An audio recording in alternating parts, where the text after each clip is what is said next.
heureux bien sûr d'être ensemble et d'ouvrir la parole du Seigneur sur ce que lui veut nous dire ce matin.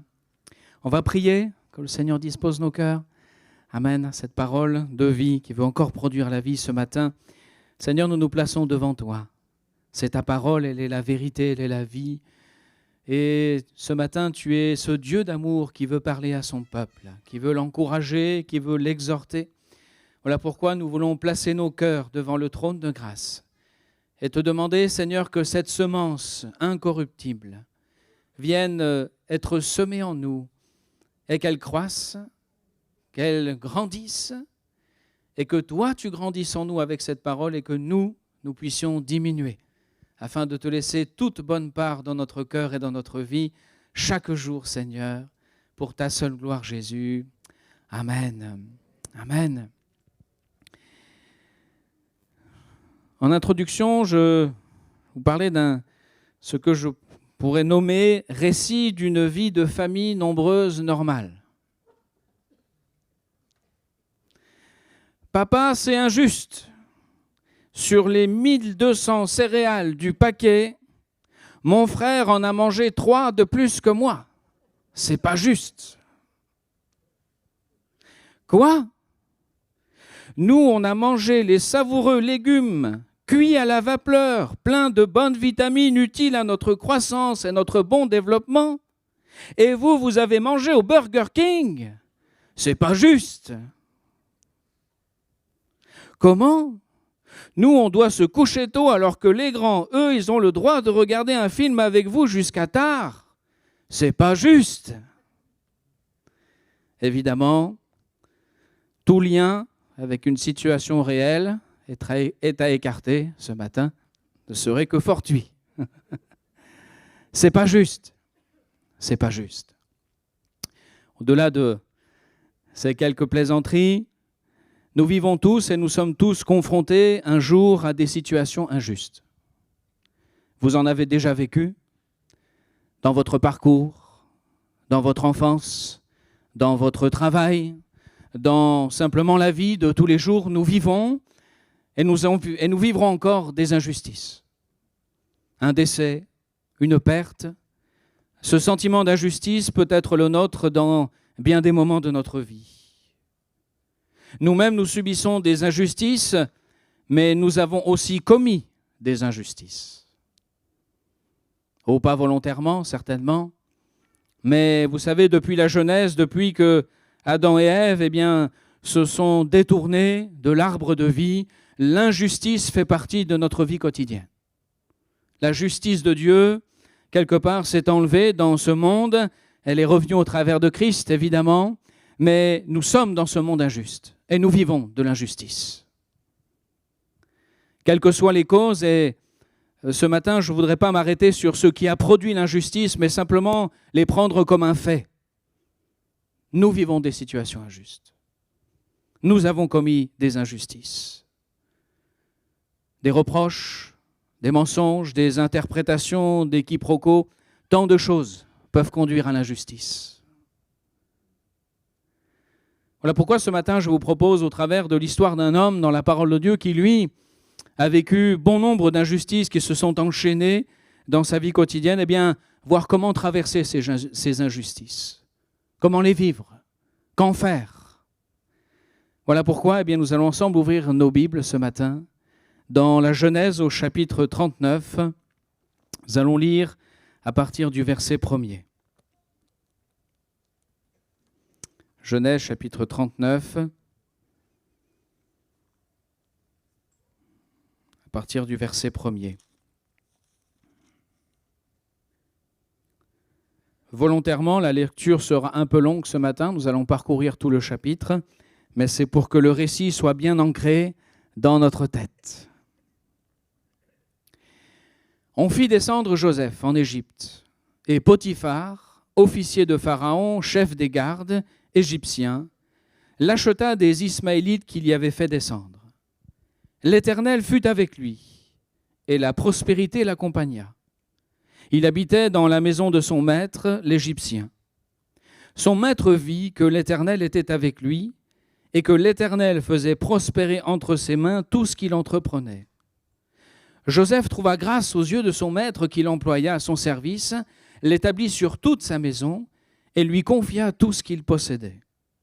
Dès que Potiphar l'eut établi sur sa maison et sur tout ce qu'il possédait, l'Éternel bénit la maison de l'Égyptien à cause de Joseph. Et la bénédiction de l'Éternel fut sur tout ce qui lui appartenait, soit à la maison, soit au champ. Il abandonna aux mains de Joseph tout ce qui lui appartenait, et il n'avait avec lui d'autre soin que celui de prendre sa nourriture. Or Joseph était beau de taille et beau de figure. Après ces choses, il arriva que la femme de son maître porta les yeux sur Joseph et dit « Couche avec moi ». Il refusa et dit à la femme de son maître « Voici, mon maître ne prend avec moi connaissance de rien dans la maison. Il a remis entre mes mains tout ce qui lui appartient. Il n'est pas plus grand que moi dans cette maison et il ne m'a rien interdit excepté toi, parce que tu es sa femme. Comment ferais-je un aussi grand mal et pécherais-je contre Dieu ?» Quoiqu'elle parlât tous les jours à Joseph, il refusa de coucher auprès d'elle, d'être avec elle. Un jour qu'il était entré dans la maison pour faire son ouvrage et qu'il n'y avait là aucun des gens de la maison, elle le saisit par son vêtement en disant « Couche avec moi !» Elle lui laissa son vêtement dans la main, il s'enfuit au dehors. Lorsqu'elle vit qu'il lui avait laissé son vêtement dans la main et qu'il s'était enfui dehors, elle appela les gens de sa maison et leur dit « Voyez, il nous a mené un Hébreu pour se jouer de nous.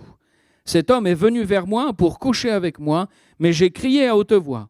Et quand il a entendu que j'élevais la voix et que je le criais, il a laissé son vêtement à côté de moi et il s'est enfui dehors. » Elle posa les vêtements de Joseph à côté d'elle, jusqu'à ce que son maître rentrât à la maison. Alors elle lui parla ainsi, « L'esclave hébreu que tu nous as amené est venu vers moi pour se jouer de moi, et comme j'ai élevé la voix et que j'ai crié, il a laissé son vêtement à côté de moi et s'est enfui dehors. » Après avoir entendu les paroles de sa femme qui lui disait « Voilà ce que m'a fait ton esclave », le maître de Joseph fut enflammé de colère, il prit Joseph et le mit dans la prison, dans le lieu où les prisonniers du roi étaient enfermés, il fut là en prison. L'Éternel fut avec Joseph. Il étendit sur lui sa bonté. Il le mit en faveur aux yeux du chef de la prison. Et le chef de la prison plaça sous sa surveillance tous les prisonniers qui étaient dans la prison, et rien ne s'y faisait que par lui. Le chef de la prison ne prenait aucune connaissance de ce que Joseph avait en main, parce que l'Éternel était avec lui, et l'Éternel donnait de la réussite à ce qu'il faisait. Amen. Il y a dans ce texte une multitude d'injustices qui se déroulent dans la vie de Joseph. Alors bien sûr, on pourrait lire l'histoire avant et l'histoire après, parce qu'il y en a encore d'autres, mais j'ai volontairement sélectionné une partie du texte. Joseph a été vendu par ses frères en esclave, après avoir été jeté dans une fosse. Il prévoyait de le tuer. Heureusement, le grand frère a eu la raison de dire « Non, c'est notre frère, quand même, ne touchons pas à sa vie ». Alors il est vendu à des vendeurs d'esclaves. Le voici esclave dans un pays qui n'est pas le sien, avec une langue qui n'est pas la sienne.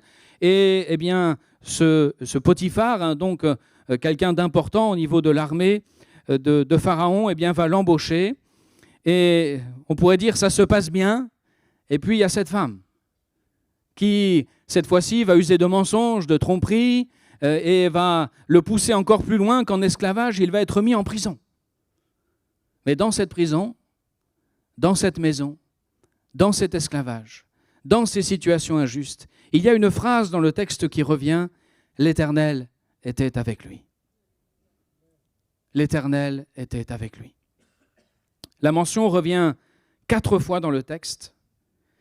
Et ces répétitions, eh bien, quelque part, sont là pour justement mettre en avant l'intention du texte. De dire que dans ces injustices, Dieu n'est pas absent. Dans les injustices que nous vivons, que tu peux vivre, Dieu n'est pas absent. Mais l'Éternel était avec lui. C'est une première chose pour nous encourager ce matin, et une fois de plus, je ne veux pas développer les causes. On pourrait dire que oui, Joseph, avec ses frères, bon, il était un peu le favori. Il racontait tout ce que ses frères faisaient à son père. Donc on peut imaginer qu'il y avait une forme d'animosité de leur part envers lui. Oui, peut-être que dans la finalité, il est bien sûr en cause, il a une part de responsabilité dans tout cela. Mais ce qui est important, c'est que de dire que dans cette injustice, la présence de Dieu était là. Que la présence de Dieu n'a pas empêché les injustices d'arriver. Mais on a l'impression, on verra que bien au contraire, plus Joseph fait des efforts, plus Joseph a un bon comportement et un bon témoignage, pire la situation devient. Pire sont les injustices. Mais ce texte nous le rappelle à 4 reprises, l'Éternel était avec lui. On va nous dire ce matin que vivre une injustice ne veut pas dire que Dieu n'est pas là. Vivre une injustice ne veut pas dire que le regard de Dieu s'est détourné de notre vie. Ce n'est pas parce qu'on passe par ces injustices que Dieu se retire, que sa présence n'est plus avec nous. Mais bien au contraire, et on le voit dans ce texte, Dieu plus que jamais était avec Joseph dans ses injustices. Et peu importe les injustices que tu traverses ce matin ou que tu as connues, eh bien, l'Éternel peut être avec toi. L'Éternel est avec toi. Son regard est toujours posé sur ton cœur, sur ta vie. Oui, parfois dans la justice, nous pensons que Dieu nous a abandonnés. Nous pensons que Dieu n'est plus là. Nous pensons que Dieu s'intéresse aux autres et plus à nous, alors que nous sommes dans la souffrance. Mais dans cette souffrance, dans cette injustice, la présence de Dieu est là et non seulement elle est là, mais la bénédiction de Dieu continue à œuvrer et à travailler dans la vie de Joseph. Je le disais tout à l'heure, il y a 4 mentions de cette phrase où c'est écrit « L'Éternel fut avec Joseph », l'Éternel était avec lui. Et 4, c'est important parce que 4, ça forme un carré. Vous savez, c'est comme les évangiles. Ça donne un terrain de construction. Et dans les 4 évangiles, pourquoi 4 ? Parce que ça nous révèle tout ce que est Jésus, toutes les paroles de Jésus, tout l'enseignement de Jésus. Chaque évangile apporte un trait de caractère de la nature de Christ. Et les évangiles viennent se compléter pour nous permettre de mieux connaître qui est le Sauveur. Eh bien, de cette même manière, dans la vie de Joseph, eh bien, même dans l'injustice, Dieu était en train de continuer à agir et de continuer à construire et bâtir la vie de Joseph. Donc dans l'injustice, non seulement Dieu est présent, mais plus que cela, Dieu continue à travailler. Dieu peut continuer à construire des choses. Dieu continue à bâtir ton être intérieur. Dieu peut continuer à affermir ta foi. Dans l'injustice, Joseph a continué à produire du fruit. Dans l'injustice, le témoignage de Joseph est resté bon. À plusieurs reprises, c'est écrit, l'Éternel faisait prospérer entre ses mains tout ce qu'il entreprenait. La bénédiction de l'Éternel fut sur tout ce qui lui appartenait dans la maison. Il le mit en faveur aux yeux du chef de la prison. L'Éternel donnait de la réussite à ce qu'il faisait. Dans l'injustice, tu peux continuer à produire du fruit. Parfois, lorsque nous traversons l'injustice, eh bien, peut venir ce sentiment de ne plus servir à rien, de ne plus être digne de rien, de ne plus être capable parfois de témoigner même. Parce qu'on se dit qu'elle mérite. Parfois dans certaines situations familiales ou autres, il peut nous arriver de dire, eh bien voilà ce que je suis aujourd'hui, je ne peux plus rien faire. Ce n'est pas ce que Joseph s'est dit. Ce n'est pas ce que le Seigneur nous dit. Jésus nous dit dans l'évangile de Matthieu au chapitre 5 et au verset 14, il nous dit « Vous êtes la lumière du monde. Une ville située sur une montagne ne peut être cachée. On n'allume pas une lampe pour la mettre sous le boisseau, mais on la met sur le chandelier et elle éclaire tous ceux qui sont dans la maison. Que votre lumière luise ainsi devant les hommes, afin qu'ils voient vos bonnes œuvres et qu'ils glorifient votre Père qui est dans les cieux. » Ce n'est pas parce qu'on est dans l'injustice qu'on doit se cacher. Ce n'est pas parce qu'on traverse une période d'injustice qu'on doit disparaître. Mais nous pouvons, dans ces périodes-là, continuer à exister, continuer à porter du fruit, continuer à être une lumière. Parce que Jésus n'a pas dit dans ce texte, quand tout ira bien, vous êtes la lumière du monde. Quand votre vie est confortable, vous êtes la lumière du monde. Quand vous ne souffrez pas, vous êtes la lumière du monde. Jésus a dit, vous êtes juste la lumière du monde, peu importe ce que vous traversez. Tu peux continuer à briller. Le diable voudrait qu'on se cache quand on vit dans l'injustice. Le diable voudrait qu'on s'enferme. Le diable voudrait qu'on s'enferme dans la honte, dans la culpabilité. Tant de sentiments peuvent nous envahir face à l'injustice. Mais Joseph a continué à briller, à témoigner. Ce qui nous amène au point suivant, qui est justement le comportement de Joseph dans l'injustice. Ce qu'on remarque, c'est que Joseph ne s'est pas rebellé. Je ne sais pas pour vous, mais il y aurait eu bien des raisons d'être mécontent. Il aurait eu toutes les raisons légitimes pour lever le poing contre Dieu, contre ses frères, contre sa famille, contre cette femme qui l'a conduit en prison. Mais à aucune mention, et jamais dans le texte, il n'est écrit que Joseph a douté, que Joseph s'est rebellé, que Joseph a eu un comportement, entre guillemets, négatif. Quand on lit un peu l'histoire, mais il y a le traitement de ses frères, il y a l'accusation à tort, le faux témoignage. Et puis un peu plus tard, dans la suite, lorsqu'il va révéler des songes au panetier, au chansonnier, il va dire « n'oublie pas, ne m'oublie pas », et celui qui va être rétabli va encore l'oublier. Et quand on regarde même, Joseph va recevoir des songes, il va expliquer les songes des autres pour leur avenir. Et il aurait pu se dire « mais moi, Seigneur, c'est quoi ma vie ? C'est quoi mon avenir ? Je suis là, esclave puis en prison. C'est quoi mes perspectives ? Je vais devenir quoi ? » Il y aurait eu bien des pensées qui auraient pu venir dans le cœur de Joseph, dans l'esprit de Joseph. Et il aurait pu dire, oui, c'est pas juste. C'est pas juste.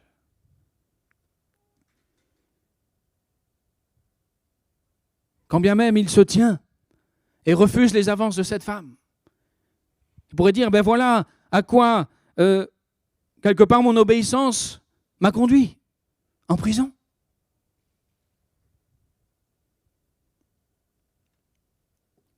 Dans l'injustice, parfois, nous pouvons être découragés. Nous pouvons perdre la foi. Nous pouvons remettre beaucoup de choses en question. Nous pouvons douter. Douter de la présence de Dieu. Douter de l'amour de Dieu. Douter de la bonne volonté de Dieu. Douter des projets de paix que Dieu aurait pour nous. Nous pouvons douter. Jésus lui-même, à un moment, a souhaité que cette coupe s'éloigne de lui. Il a souhaité que les choses soient différentes. Et vous savez, quand on vit l'injustice, parfois on aimerait beaucoup que les choses soient différentes. Seigneur, le patron, tu ne peux pas le mettre dehors, lui. Ou les collègues, tu ne peux pas les envoyer ailleurs. Il ne pourrait pas se casser une jambe. Enfin, je vais un peu loin, mais parfois, je sais que vous le pensez des fois. On le pense tous. Ah, s'il n'était pas là, ma vie serait tellement plus agréable. Nous pouvons être découragés. Et voici ce qui est dit de Christ dans Ésaïe au chapitre 42, je vous fais la lecture. Voici mon serviteur que je soutiendrai, mon élu en qui mon âme prend plaisir, j'ai mis mon esprit sur lui. Il annoncera la justice aux nations, il ne criera point, il n'élèvera point la voix, il ne la fera point entendre dans les rues. Il ne brisera point le roseau cassé, il n'éteindra pas la mèche qui brûle encore. Il annoncera la justice selon la vérité, il ne se découragera point et ne se relâchera point, jusqu'à ce qu'il ait établi la justice sur la terre et que les îles espèrent en sa loi. Amen. Jésus ne s'est pas découragé. Et j'aimerais vous inviter, mes frères, mes sœurs, que dans l'injustice, ne soyez pas découragés. Ne perdez pas la foi. Joseph n'a pas perdu la foi. Il a continué, il a poursuivi, bien que ne sachant pas ce qu'allait être son avenir, son lendemain. Nous pouvons être accablés, nous pouvons être accusés, nous pouvons être méprisés et rejetés comme Christ l'a été. Mais il est écrit, ne se découragera pas. Ne te décourage pas. Et peut-être ce matin, si tu es découragé, reprends courage. À cause des injustices, reprends courage.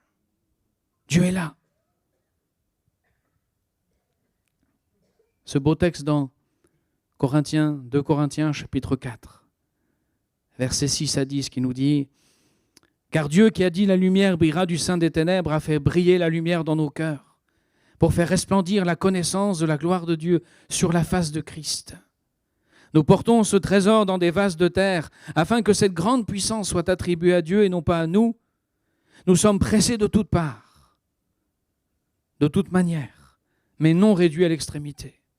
Dans la détresse, mais non dans le désespoir. Persécutés, mais non abandonnés. Abattus, mais non perdus.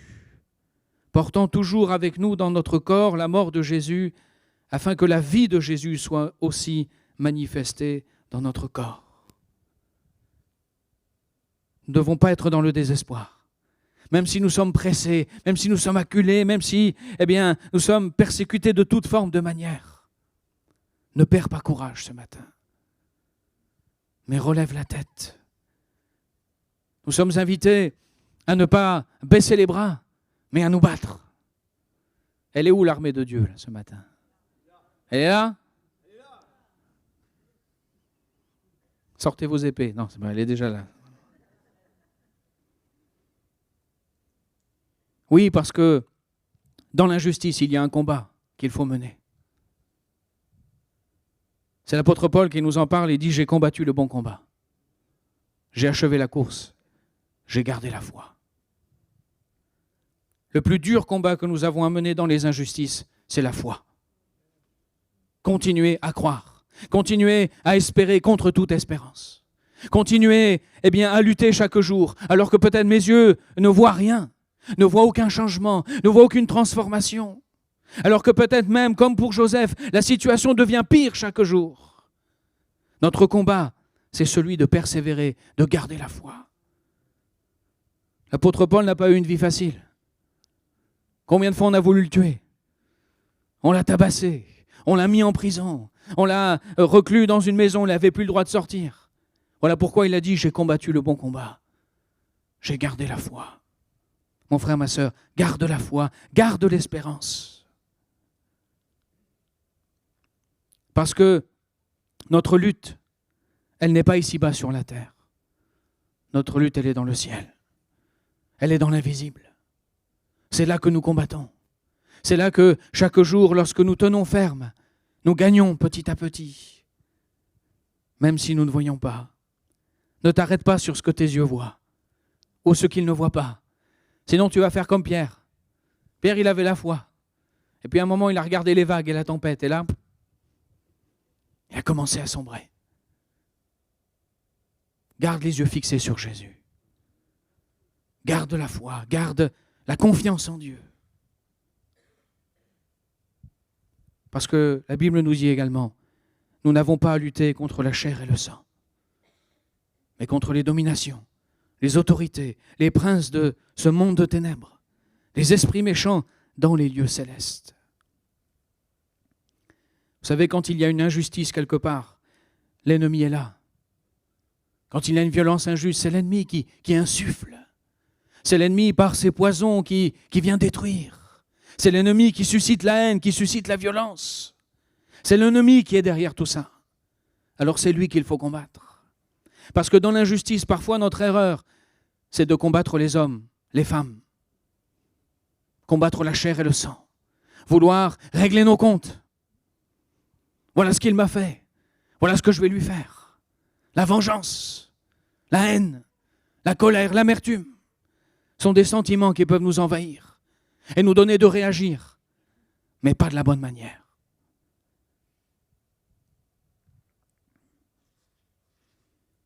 Joseph ne s'est pas battu contre les hommes. Il a gardé la foi. Évidemment, c'est plus facile. C'est plus facile d'aller taper sur ce que je vois. C'est plus facile d'aller dire, ah ben celui-là, je vais lui régler ses comptes. En une discussion, ah là, je vais lui dire ces 4 vérités. Et parfois, au lieu d'améliorer la situation, vous le savez, vous savez ce qui se passe. On détériore encore. On ajoute du temps, finalement. On perd du temps. Je ne dis pas que c'est facile, attention. Mais je vous encourage. Ne cherchez pas à régler par vous-même. Mais c'est au Seigneur de régler les choses. C'est Dieu qui agit dans le secret. C'est l'Esprit du Seigneur qui convainc de péché, de justice et de jugement. Ce n'est pas nos paroles. ce n'est pas nos actes. C'est dans l'invisible. Joseph a combattu le bon combat. Il a gardé la foi. Mais il a combattu aussi, non seulement dans la foi, mais il a combattu aussi contre la chair. Il a combattu dans son témoignage. Il a combattu pour rester un homme digne, pour rester un homme qui plaît à Dieu, pour rester un homme obéissant. Joseph était très attaché au Seigneur. Et son but à lui, c'était de plaire à Dieu et pas aux hommes. Il a gardé cette ligne de conduite. Et on le voit durant tout son parcours. Même en tant qu'esclave, il aurait pu se dire, je vais en faire le moins possible. Après tout, je ne suis pas chez moi. Ce n'est pas ma langue, c'est des ennemis. Je vais rester tranquille dans mon coin juste pour qu'on me foute la paix. Excusez-moi l'expression. Est-ce que c'est ce que Joseph a fait? Non. Il a travaillé. Il s'est efforcé de faire du mieux qu'il pouvait pour son maître, même si c'était son maître, qu'il était dans une position de soumission, d'humilité, d'esclave. Il a voulu garder le fait de plaire à Dieu. Il a travaillé de la meilleure des manières. Il a continué à avoir un témoignage, un bon témoignage, à être productif. Si bien que partout où il est passé, et je ne sais pas si on se rend compte quand même, qu'un général des armées a confié à un esclave étranger les biens de sa maison. Au plus bas, il a confié le plus haut. Dans la prison, les chefs de la prison ont confié les clés à un étranger, accusé d'adultère, de vouloir nuire à une famille riche du pays. On lui a confié les clés et la responsabilité de tous les prisonniers.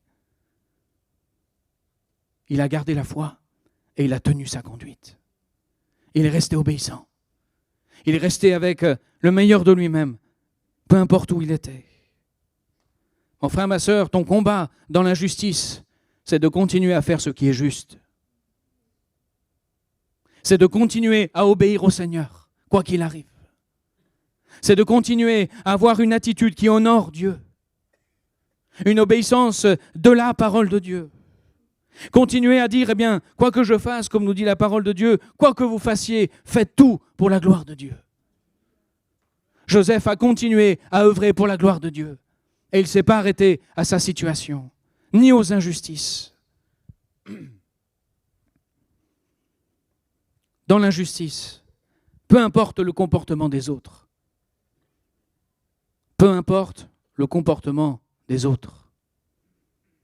Toi, cherche à faire ce qui est juste. Toi, cherche à faire ce qui est juste. Avec l'appui de la parole de Dieu. Parce que bien souvent, nous pouvons mal réagir. Et comme je disais tout à l'heure, s'adapter à ce que l'autre fait. Et parce qu'il m'a fait ça, je lui fais ça. Et puis il vient le surenchérissement de choses qui finalement ne produisent rien de bon. Qu'est-ce que te demande la parole de Dieu à toi? Dans ton couple, ça ne va pas. Qu'est-ce que la parole de Dieu te demande à toi en tant qu'époux? À toi en tant qu'épouse? Avec tes enfants, ça ne va pas. Quel est ton rôle en tant que parent? Qu'est-ce que la parole de Dieu te demande à toi en tant que parent? Quoi que tes enfants fassent et quoi qu'ils disent. Quelle est la position que Dieu te demande dans ton travail? Peu importe ce que font tes collègues ou ne font pas, ce qu'est ton patron. Toi, qu'est-ce que Dieu te demande? Qu'est-ce que la parole de Dieu dit sur ta position et ta situation? Cherchez à être juste. Cherchez à tenir le cap. Joseph a tenu bon durant tout son parcours. Et il avait même grand soin des prisonniers. Il s'inquiétait de leur santé. Parce que quand on regarde les chansons du roi, le panetier, c'est un jour, un matin, il voit que leur visage était défait, était triste. Et c'est là qu'il pose la question, qu'est-ce qui vous arrive? Et vous, Joseph était un artisan de paix. Joseph recherchait la sanctification et la paix, malgré son injustice. Dans l'Épître aux Colossiens, il est écrit au chapitre 3, verset 1er, « Si donc vous êtes ressuscités avec Christ, cherchez les choses d'en haut, où Christ est assis à la droite de Dieu. Affectionnez-vous aux choses d'en haut et non à celles qui sont sur la terre. Car vous êtes morts et votre vie est cachée avec Christ en Dieu. Quand Christ, votre vie, paraîtra, alors vous paraîtrez aussi avec lui dans la gloire. Faites donc mourir les membres qui sont sur la terre. L'impudicité, l'impureté, les passions, les mauvais désirs, la cupidité qui est une idolâtrie. C'est à cause de ces choses que la colère de Dieu vient sur les fils de la rébellion, parmi lesquels vous marchiez autrefois, lorsque vous viviez dans ces péchés. Mais maintenant, renoncez à toutes ces choses, à la colère, à l'animosité, la méchanceté, la calomnie, aux paroles déshonnêtes qui pourraient sortir de votre bouche. Ne mentez pas les uns aux autres, vous étant dépouillés du vieil homme et de ses œuvres, et ayant revêtu l'homme nouveau, qui se renouvelle dans la connaissance, selon l'image de celui qui l'a créé. Voilà l'attitude, voilà le comportement dans l'injustice que Dieu veut voir, que Dieu attend, mais parce que c'est bon pour nous. Comme je disais tout à l'heure, parfois, ce qu'on fait de juste ne produit pas tout de suite une œuvre juste. Joseph a refusé de coucher avec cette femme. Il a fait une œuvre juste, il a obéi au Seigneur. Mais cette obéissance l'a conduit dans encore plus de difficultés. On l'a accusé, on a menti sur lui. Son maître qui connaissait Joseph, le témoignage de Joseph, ne s'est même pas appuyé sur ce qu'il a dit. Il s'est appuyé sur les paroles de sa femme et en colère, il l'a mis en prison. Oui, parfois, être juste aux yeux de Dieu ne veut pas dire qu'aux yeux des hommes, nous sommes justes. Ne veut pas dire qu'immédiatement, c'est en train de changer les choses. Ne le fais pas pour les hommes, parce que tu seras toujours déçu. Fais-le pour Dieu. Obéis pour le Seigneur.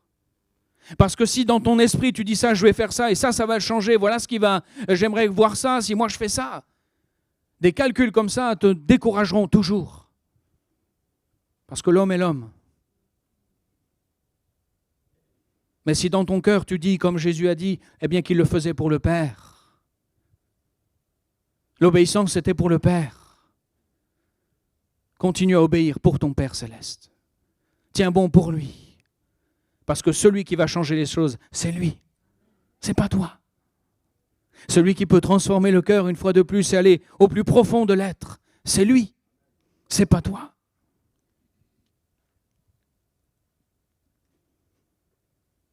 Je citais ce texte tout à l'heure, dans l'Épître aux Hébreux, chapitre 12, verset 14, « Recherchez la paix avec tous et la sanctification, sans laquelle personne ne verra le Seigneur. » Je vous invite, dans vos injustices, à œuvrer et travailler pour la paix. Parfois, les sentiments qui naissent en nous de colère, d'amertume, de vengeance, de haine, peuvent nous amener à dire des choses et à faire des choses qui n'œuvrent pas finalement pour la paix. Nous devons être des artisans de la paix. Nous devons favoriser la paix. Joseph se souciait des biens qu'on lui confiait, il œuvrait pour la paix. Joseph, chez Potiphar, vous savez, une fois que sa femme lui a dit « couche avec moi » et que tous les jours elle venait, ne croyez pas qu'il aurait pu dire à son patron, dire « oh, ta femme, elle est infidèle. Ta femme, elle veut, et peut-être qu'il aurait pu prendre à témoin des serviteurs qui auraient vu dans la maison, qui auraient entendu à un moment. Il aurait pu rabaisser cette femme et humilier. Mais Joseph était un artisan de paix. Il a laissé ça entre les mains de Dieu. Et il s'est dit, moi, ce qui compte, c'est mon attitude devant le Maître, devant le Seigneur. Quand Joseph est devenu Premier ministre, ne croyez pas qu'il aurait pu retourner chez Potiphar et régler les comptes. Tu as menti. Tu as été injuste, Dieu m'a justifié. Maintenant, c'est toi qui vas aller en prison, ou je vais dire ce que tu as fait. Vraiment, je vais dire la vérité à ton mari, tu vas voir. Est-ce que c'est ce que Joseph a fait? Est-ce que Joseph a fait payer à ses frères qui l'avaient enfermé? Non. Est-ce que Joseph a fait payer à les chansons qu'il a oubliées pendant 2 ans dans la prison alors qu'il lui avait révélé son songe? Non. Joseph était un artisan de paix. Et la Bible nous dit, ne vous vengez point vous-même, bien-aimés. Parce que Dieu dit, à moi la vengeance, à moi la rétribution, dit le Seigneur. Ne règle pas toi-même tes comptes. Parce que crois-moi, la situation ne va pas s'améliorer. Être artisan de paix veut dire aussi, comme je disais tout à l'heure, Joseph aurait pu propager des paroles mauvaises sur cette femme, mais il a tenu sa langue. Je vous invite, mes frères et sœurs, dans l'injustice, à tenir vos langues. Ne répandez pas le mal, ne répandez pas le poison des injustices. Ne répandez pas le poison des paroles qui viennent détruire. Notre langue, elle va si vite. Et tu ne sais pas ce qu'on m'a dit, et j'ai appris que là-bas, et ceci, et avec celui-là. Et on répand. Vous croyez que ça œuvre à la paix, tout ça? Est-ce que ça construit le royaume de Dieu? Il y en a qui se plaisent dans leur injustice à commencer à appeler la terre entière pour se plaindre, pour raconter, parfois livrer leur intimité même. Ceci n'est pas une attitude qui est droite aux yeux de Dieu. Mais si tu entends quelque chose, eh bien prie. Si quelqu'un vient te voir avec un jugement, une critique sur quelqu'un, il dit, écoute, moi je n'ai pas envie d'entendre tes histoires.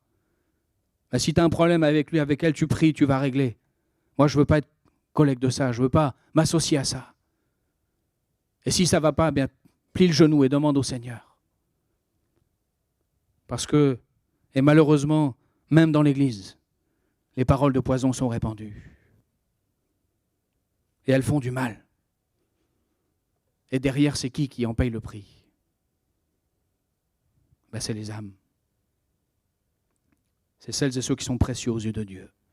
C'est le cœur de Dieu que l'on touche.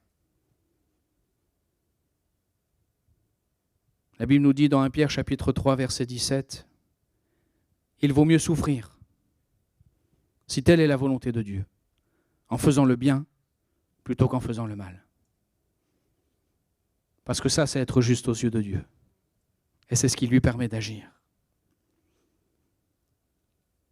Christ, la Bible nous dit, a souffert une fois pour tous les péchés, lui juste pour des injustes,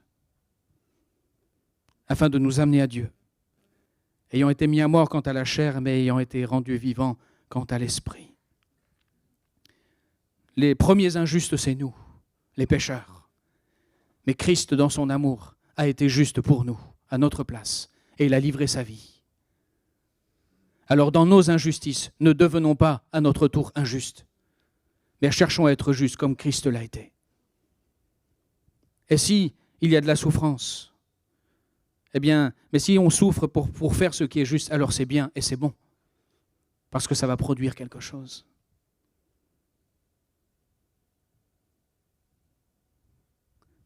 Dans nos injustices, notre témoignage, notre comportement, notre vie de juste doit persévérer. Et plus que cela même, nous pouvons continuer à grandir spirituellement et à nous affermir spirituellement. Dans l'injustice, tu peux continuer à construire ta foi. Dans ton injustice, tu peux continuer à t'approcher du Seigneur. Dans ton injustice, tu peux continuer à faire des progrès spirituels, à gagner en maturité spirituelle. C'est ce qui s'est passé pour Joseph. On le voit dans l'enfance, il raconte ses songes, il manque de sagesse avec ses frères, mais petit à petit, il devient un homme sage, un homme responsable, un homme duquel on a dit au Pharaon, eh bien le plus grand, je dirais, roi que la terre ait porté, sur cette époque-là, qui régnait sur le plus grand des royaumes. Pharaon a dit, trouverions-nous un homme comme celui-ci, ayant en lui l'Esprit de Dieu? Pourquoi? Parce que Joseph, dans ses injustices, a continué à vivre sa foi avec le Seigneur, à garder sa relation avec Dieu, à garder son intimité avec Dieu. Et Dieu, dans l'injustice, l'a fait grandir, l'a affermi. Mes frères et sœurs, ne commettons jamais la maladresse, dans l'injustice, de laisser de côté notre vie de disciple. Mais au contraire, développons-la encore plus. Parce que dans l'injustice, parfois, oui, des réactions viennent. On pourrait se dire, eh bien je ne vais plus prier, je ne vais plus lire ma Bible, je vais pas venir à l'église, il y a tant d'injustice.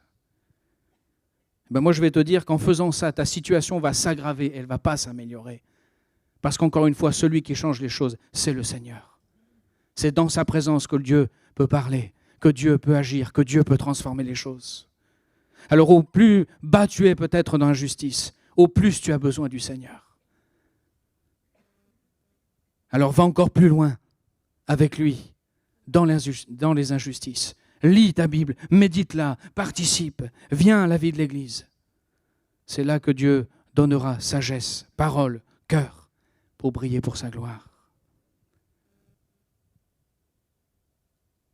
Pourquoi tout cela ? Parce que dans la finalité, Joseph a gagné. Joseph a gagné. D'après les calculs des commentateurs bibliques, il a passé 13 ans d'injustice. Esclave, puis en prison, 13 ans. 13 ans sans savoir ce qui allait devenir sa vie. 13 ans à lutter, 13 ans à garder la foi, 13 ans à combattre, 13 ans à rester obéissant, à rester juste. Pour qu'un jour, il se retrouve devant Pharaon. Et là, le destin d'un coup, il passe du plus bas au plus haut.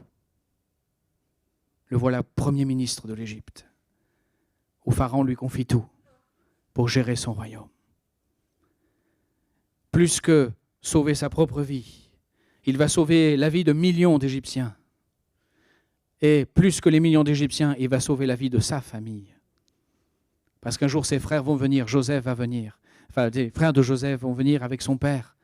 Et c'est lui qui va les installer, leur donner le territoire, les nourrir pendant les années de famine. Et c'est là que le peuple va grandir et progresser jusqu'à Moïse, etc. Pourquoi ? Parce qu'un homme a tenu bon. Parce qu'un homme a gardé la foi. Et si tu étais cet homme-là, si tu étais cette femme-là, qui garde, qui combat, qui continue à être juste, pour sauver ta famille, tes enfants, ton foyer, autour de toi. Et quand on regarde d'ailleurs, les injustices qu'a subi Joseph l'ont petit à petit rapproché du plan parfait de Dieu. Comment aurait-il pu devenir Premier ministre s'il n'avait pas été vendu en Égypte ? Comment aurait-il pu s'approcher de Pharaon s'il n'était pas d'abord dans une famille de général ? Ce qui l'a conduit à être dans la prison des hommes haut gradés, aux hommes importants. Ce qui l'a conduit à rencontrer des gens qui étaient au plus près de Pharaon. Tout cela, en fait, dans ces injustices, Dieu l'a permis parce qu'il était en train de se rapprocher du but. Un but qu'il ignorait. Un but dont il n'avait aucune mémoire, parce que même Joseph va le dire à un moment, il ne se rappelait plus des songes qu'il avait eus, comme quoi les frères se prosterneraient devant lui. Mais petit à petit, dans ces injustices, parce qu'il a gardé la foi, parce qu'il a combattu, parce qu'il a été juste, à un moment, le plan de Dieu, la révélation de Dieu vient et Dieu se glorifie. Et les combats sont terminés. Et la position change. Et la victoire est là.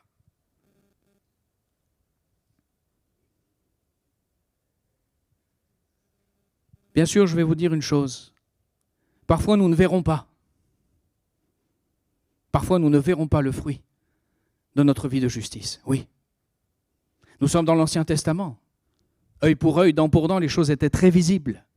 Aujourd'hui, nous sommes sous la Nouvelle Alliance et nous combattons avec Christ qui est assis sur le trône. Et il y a des choses que Dieu, dans sa grâce, te donnera de voir. Oui, amen. Parce que ça fait du bien, on en a besoin. Mais il y a peut-être aussi des choses que tu ne verras pas. Mais ta vie de juste aura servi. Ta vie de juste aura produit quelque chose. Et tu t'en rendras compte quand tu vas arriver là-haut, dans le ciel. Je peux donner ce témoignage de ma belle grand-mère. On est comme ça. La maman de ma belle maman. C'est ça, hein? Ma belle grand-mère. Était-elle belle? That is the question. Mais ma belle-mère, elle est belle, attention. Attention, critique pas la belle-mère. Elle est là ce matin, donc je me dois. Eh bien, toute sa vie, elle a vu sa fille se convertir, être transformée. Ses petits-enfants. Les pasteurs sont venus, les uns après les autres, la visiter chez elle. Elle était dans sa religion catholique. Et quand les pasteurs venaient, elle leur disait « Oh, vous savez, moi j'ai ma religion. » Et ils sont tous passés, ils ont tous défilé en essayant de la convaincre de venir à l'église. Et ils n'ont rien vu. Mais à quelques jours de sa mort, le Seigneur s'est révélé à elle. Elle a compris. Toute une vie à être juste, à garder un bon témoignage. Où ma belle-mère s'était forcée d'être auprès d'elle, de la servir et de l'accompagner. C'était pas facile. Mais continuer à être juste. Elle a vu. Merci Seigneur. Merci Seigneur. Il y a des choses que tu ne verras pas. Mais ce n'est pas ça qui compte. Parce que la foi, c'est l'assurance des choses qu'on ne voit pas. Alors même si tu ne vois pas, et c'est pour ça que je dis, fais-le pour le Seigneur. Parce que lui, il voit. Parce que lui, il change. Et voilà ce que va dire Joseph, un peu plus loin dans Genèse 45. Il va dire à ses frères, ne vous affligez pas. Ne soyez pas fâchés de m'avoir vendu pour être conduit ici, car c'est pour vous sauver la vie que Dieu m'a envoyé devant vous. Waouh! Il a été guéri de ses injustices. Il a été consolé de ses injustices. Et de la même manière, le Seigneur Jésus peut nous consoler dans nos injustices, parce que oui, il y a de la souffrance et il le sait. Mais nous pouvons continuer à être justes.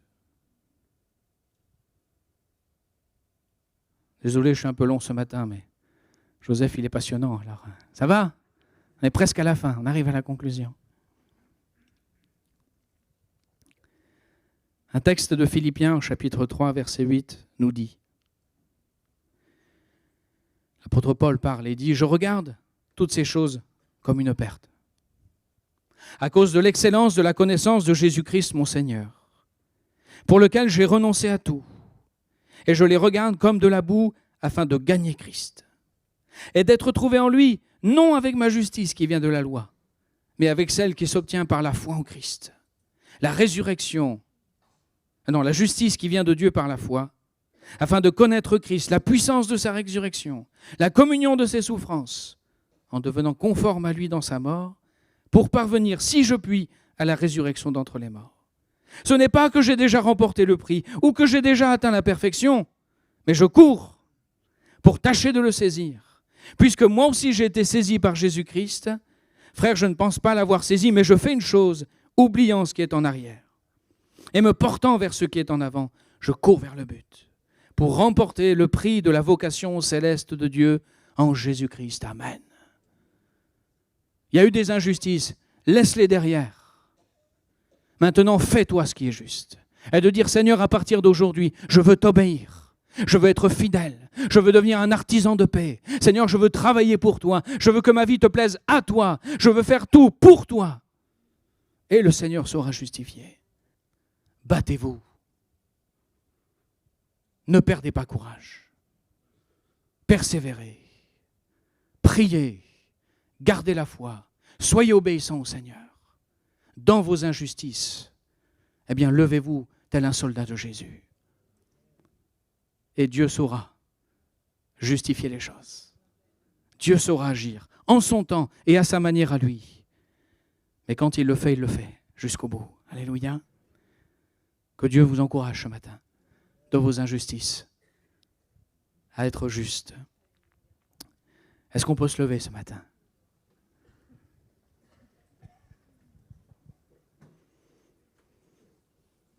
Appelez la groupe de louanges. Je voudrais juste vous dire une dernière chose. Parfois, dans nos injustices, on donne plus de puissance à l'ennemi qu'à Dieu. Dans nos injustices, on laisse l'ennemi faire et être libre. Oui. Mais j'aimerais vous inviter à dire ce matin et à proclamer, à dire maintenant, c'est Jésus le maître de ma vie. Peut-être que jusqu'ici, dans mes injustices, le diable a agi. Le diable a semé la haine, la violence. Mais aujourd'hui, je ne veux pas que le diable gagne. Je ne veux pas que le diable gagne sur ma vie. Je ne veux pas que le diable ait le dernier mot sur mon cœur, sur ma famille, sur mes enfants. Je ne veux pas ça. Moi, je veux voir Christ victorieux. Est-ce que vous voulez voir Jésus victorieux? Rappelez-vous que sur la croix, Satan a perdu. Il a été dépouillé. Ce n'est pas à nous de lui donner une quelconque puissance et une quelconque autorité. Et ce matin, on peut lui dire, je vais me battre. Je serai un soldat de l'Éternel des armées. Et Jésus va gagner. Avec moi, en moi, dans ma famille, Jésus va gagner. Amen. Et on va prendre ce chant qui parle de Jésus qui a subi tant et tant de maux et d'injustices. On l'a trahi,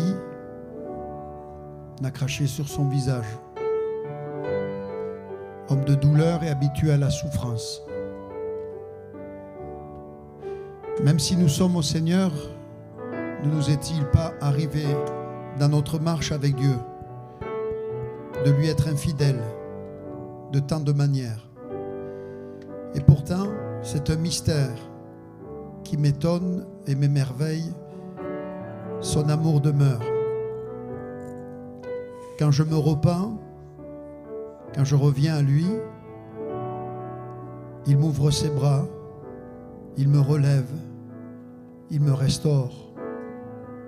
Son sang me lave et me purifie. La Bible dit, 1 Jean 1,9, il est fidèle et juste pour nous les pardonner, pour nous purifier. C'est un présent continu. À chaque fois qu'on confesse, c'est ce qu'il fait. Et nous, ces créatures, nous, ces disciples, bien souvent nous retenons le pardon, nous restons dans l'amertume. Nous imitons alors sans le savoir le diable, l'ennemi. Je sais que c'est un combat, c'est une lutte, mais Jésus te dit pour ta liberté, pardonne et choisis d'aimer. Même d'aller plus loin, bénir ceux qui nous maudissent, prier pour ceux qui nous maltraitent. La justice appartient à Dieu, mais le désir de Dieu, c'est que le plus grand nombre soit sauvé. Même celui qui te fait souffrir aujourd'hui peut devenir un enfant de Dieu. Alors ce matin, on vient avec un cœur brisé devant le Seigneur et désireux de recevoir sa grâce, mais aussi désireux de la communiquer, de la répandre. Voilà, le pain et le vin peuvent être distribués pendant qu'on prend ce chant. Merci pour la croix, merci pour ta mort à Golgotha. Merci pour ce pain et ce vin qu'on va prendre qui nous rappelle que toi, le Fils de Dieu, tu as connu la plus terrible des injustices et tu as accepté tout cela par amour pour nos âmes sans nous faire un quelconque reproche. Amen. Homme de douleur, Fils de Dieu, trahi par les siens, le fardeau de notre péché sur Jésus fut posé. C'est lui qu'on a méprisé, faussement accusé, blessé, meurtri et humilié, d'épines couronné.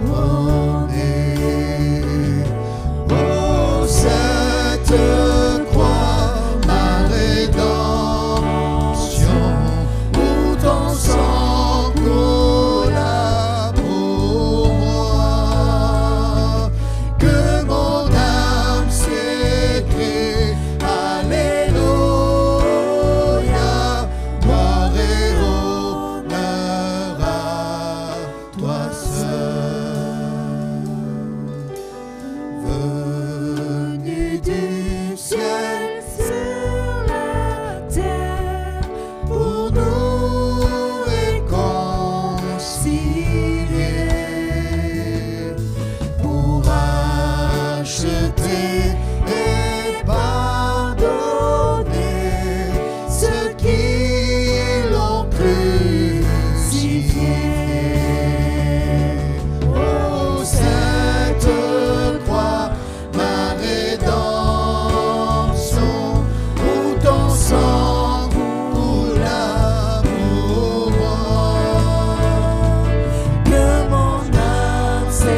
Seigneur, dans ta vie ce matin? Est-ce que tu veux que l'ennemi recule ce matin dans ton foyer, dans ta maison, dans ta vie? Oh, laisse le sang libérer ton cœur et ton âme. Laisse le sang de l'agneau laver ton esprit. Amen. Ma dette est payée. Ma dette est payée. Elle est effacée par le sang précieux que Christ a versé. Le péché vaincu, son emprise n'est plus. Il m'a libéré pour l'éternité. Oh, cette croix, ma rédemption, où ton sang coula pour moi. Que mon âme s'écrie Alléluia, gloire et honneur à toi seul. La pierre est déroulée, on voit le tombeau vide. Alléluia, Dieu soit loué, il est ressuscité. Oh, cette croix, Ma rédemption, où ton sang coula pour moi. Que mon âme s'écrie Alléluia, gloire et honneur. Amen. Va reprendre le port, ma dette est payée. Ma dette est payée, elle est effacée par le sang précieux que Christ a versé. Le péché vaincu, son emprise n'est plus. Il m'a libéré pour l'éternité. Ma dette est payée, elle est effacée par le sang précieux que Christ a versé. Le péché vaincu, son emprise n'est plus. Il m'a libéré pour l'éternité. Oh, cette croix, ma rédemption, où ton sang coula pour moi. Que mon âme s'écrie Alléluia, gloire et honneur à toi seul. Gloire et honneur à toi seul. Gloire et honneur à toi seul.